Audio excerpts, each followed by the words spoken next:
talk about the other centre-back then, Mark Gay.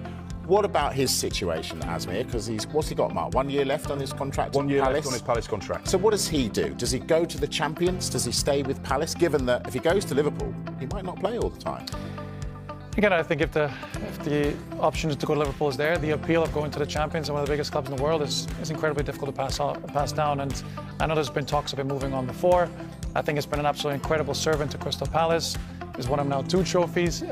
He's done incredible things there. So it seems like the natural progression for him in his career to go test himself at the elite level. So going into your last year of your deal, you would love more security. I'm sure in his life, he would like maybe a longer-term contract, which Liverpool will provide him with that. So, and Crystal Palace probably need to sell and cash in. They're not a club, I think, or most clubs aren't in positions to be able to let players go on a free. So it seems like there is a deal to be done. And if Liverpool do get him, then look out. Does it get done, Mark?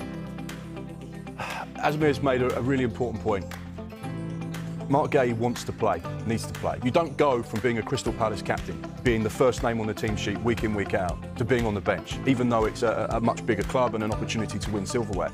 But in 12 months' time, he would have been involved in the World Cup, and that's what he wants. So to be on the plane with Thomas Tuchel's squad and be a first name on the England team sheet, you have to have played. You have to have minutes under your belt.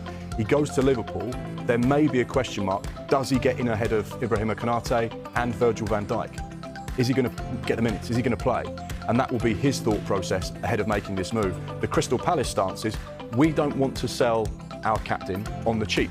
We know that Newcastle tried to sign Mark Gay last summer. They got to around £65 million. Even that offer was rejected. It got close to what Parish wanted, but it wasn't close enough. We understand, again, the fee to get Mark Gay is substantial this summer. And will Liverpool pay it in its current guise? Probably not. Will there be a softening from Crystal Palace? Possibly. But my information is Steve Parish doesn't want to sell 2 key players this summer. Mark Gay being one, the other one, Eberechi Eze.